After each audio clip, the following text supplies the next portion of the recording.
Hello, it's Collette from the Sacred Rose Temple, and I am here to give you this week's energy forecast. Well, it's been a challenging time for us all, hasn't it? And me included. I've been really riding these waves of what's been going on in our collective and the astrology and how it's really deeply impacting us as humans. And I got a little bit of respite this weekend as I did some Shambhala training and some meditation training and just went back to my meditation cushion. Many years ago, over 20 years ago, was in meditation on my mat as a regular form of connection. And that's changed over the years as it does as we evolve. We pick up new practices, we do new things. And I've been heavily focused on the psychological over the last 5 years. And for me to sit back on that mat and come into meditation training was really like coming home again. And I'm not pushing out the other parts of me. I wanted to, over the many years of being a spiritual teacher, encompass all modalities. I think it makes us enriched as a teacher from different schools, from different techniques. It opens our range of capabilities and sight. But it was so beautiful to come into this still point. And in the still point, much has come up as I walked through nature and contemplated on what this was all meaning in the collective sphere. So I'm going to try and dissect that as I do every Monday.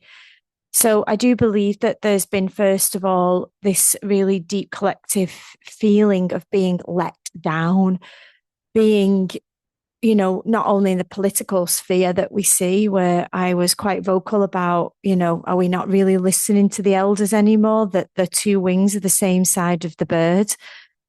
I just kind of find it mind blowing that I still see teachers out there, protesting for one side, and they claim to be deeply rooted in Indigenous and, primordial teachings. And if they were, they would know that the systems that we're under are deeply corrupt, and either side do not represent a positive solution, nor are they going to be better than the other purely because they are a representation of our collective. They are our collective shadows.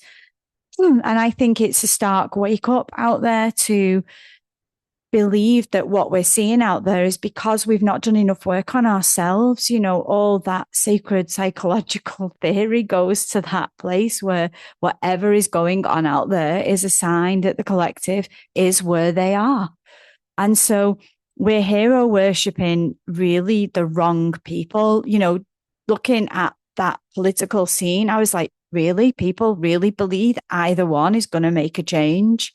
They're not going through this whole big disruptive wave of where are the elders? Why aren't we sat in circle? Why aren't there a congress of people that were like it was in ancient times when societies were much more harmonious and people-centered? But instead, they're using their energy and the voice to vote for one or the other. That really shook me, that the state of our collective. No, it didn't shape me about the collective. What shook me was some of the people that I see as spiritual teachers, leaders, voices for many groups of women and men, indeed, sharing a one-sided opinion. And that really shook me. I'm like, wow, we've got a long way to go. And we're not listening.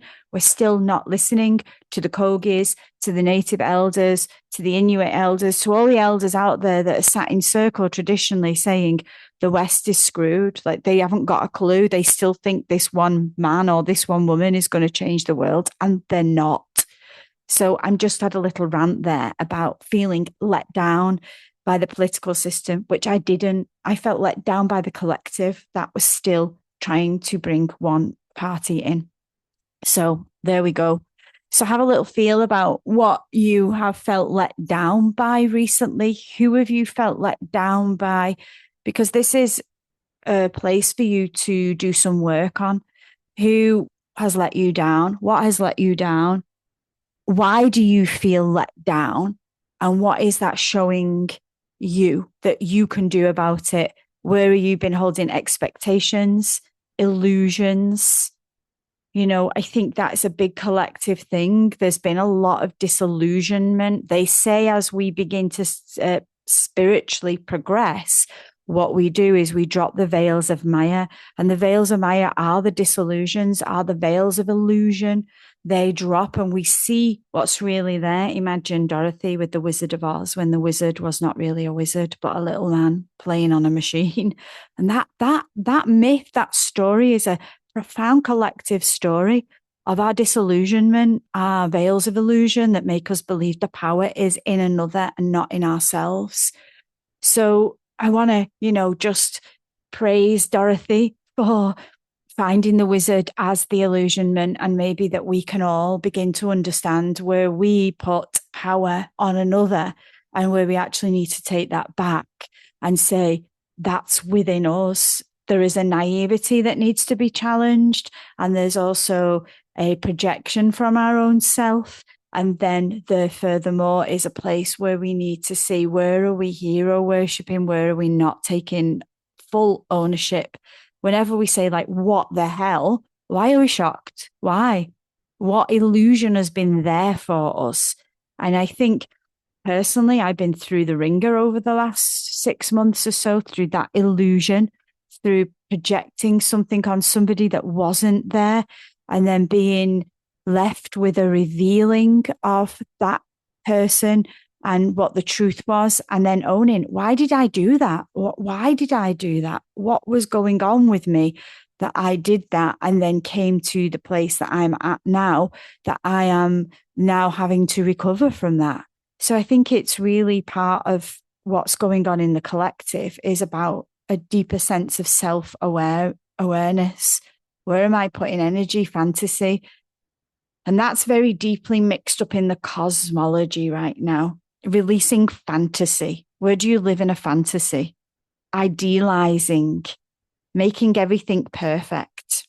I had a conversation with someone today about, sacred teachers and a teaching I've been involved in and new teaching that I'm involved in, and not being naive enough to believe that there's any teacher leader that is without shadow.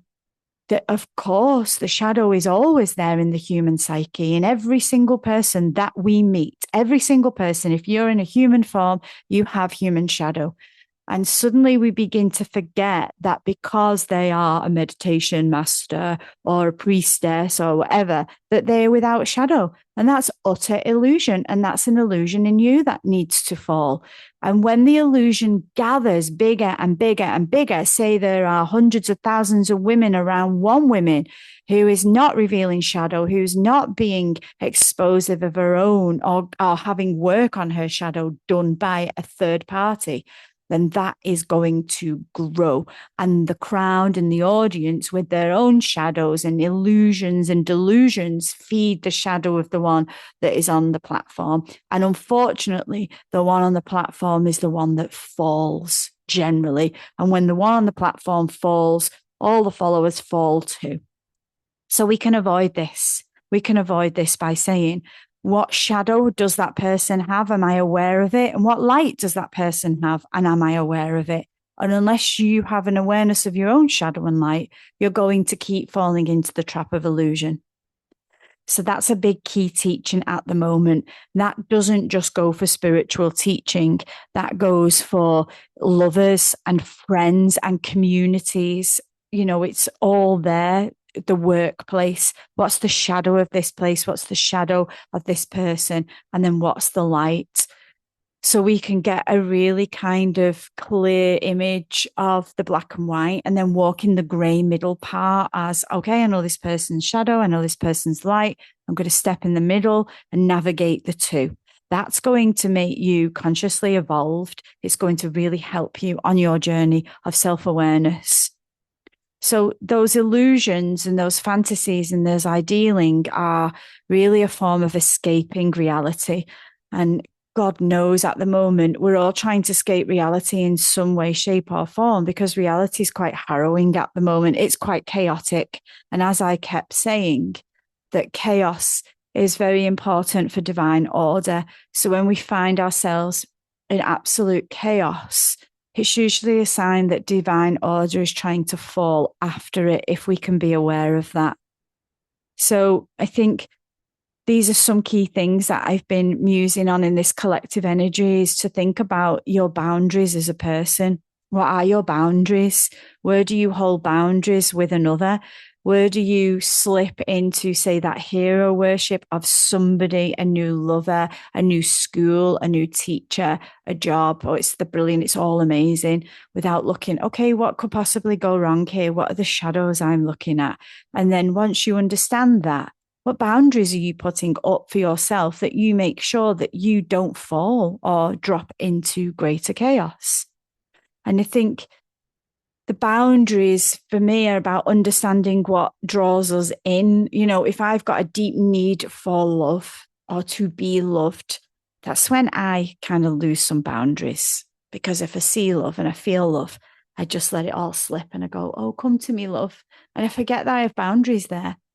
So just think about where you let your boundaries slip because of what you need, what your wounds are, what you are really rooting for. And goes for me as well with the bigger visions, the bigger dreams, you know, just like dropping everything to run for them. And where do I need to put boundaries in there? I think the other thing is to think about what your moral codes are. I could talk about moral codes forever. Doing a lot of my courses write about, you know, my clients writing their own moral codes out. It's really important to know what you stand for and to catch yourself out when you go against your own moral coding. So, are you a liar? You know, do you lie? And then do you expect that moral code to be deeply implemented into somebody else? It's not going to work, is it? Do you really hold your word? Do you say what you mean? Do you not give empty promises? Do you not, you know, self-sacrifice? What is your moral codes? What are they? And this is something you should know, what my moral codes are and what moral compass I have. What am I allowing, and how am I behaving too? So I'd say take a look in this whole energy of what your moral code is, and does your behavior follow your moral codes? Because if it doesn't, you'll find that you'll draw a lot of people in with very loose moral codes, and sometimes people that come into your field with no moral codes that are trying to teach you to tighten up boundaries also. The third thing I want to talk about is structure and how we need to get more structured really in this whole chaos. In a chaotic time, structure is really hard to grab hold of and form because everything's like, just think of the analogy of Dorothy again when she's spinning through cyberspace, ready to land in, you know, the technical land of the magic blender and the wicked witch. There is that chaos of landing, and as the house tumbles round in that cosmos space, she's landed on her bed, she's grounded on her bed. You have to find some grounding and some structure. The house that she's in still has structure. And I want you to think of that yourself. If that whole world is tumbling crazily outside of our windows, what is your structure? Now would be a great time to think about how you structure your day. What time do you get up? What time do you go to bed? What time do you eat? And then how do you mindfully do all of those things? You know, how do you structure in real life rather than fantasy? Are you spending all your day fantasizing about something that isn't actually happening for you? And if you're fantasizing about something you want all the time, it means it takes you out of the present moment to be able to really take the steps in each moment, in every form of structure in your day that will allow that to happen. And I see this a lot in people I guide, that they have this fantasy, oh, I'm going to move to Paris. Oh, I'm going to live on a kibbutz. And it's just a fantasy. And there's nothing in the living day that's structured or working towards that. And that's what we have to be really careful about in this chaotic energy that I'm really feeling into. And the chaos is positive in a way because it has allowed me to understand that I need some real deep grounding point, which is why I went back to meditation. So I'm going to give you some advice. Like if you meditate, start a structured meditation routine again. If you do yoga, Start a regular class, get on your mat in the morning and just breathe, or do 2 to 3 postures. Start somewhere. Take your shoes off and go ground on the floor outside. Connect with nature, be with nature.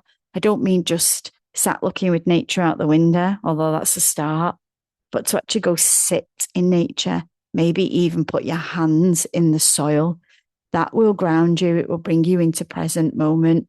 Go on a retreat, do a practice, sign up to a course, anything that brings you a grounding point for inward reflection, sacredness, self-work, motivation, compassion, love, all those positive things that we need in the world.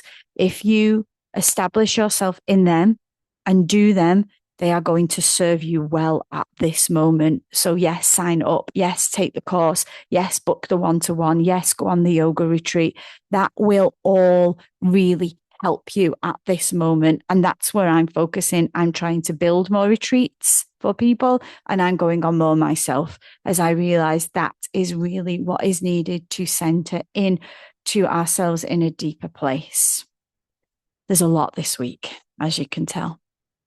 But I really want to end with these 3 words.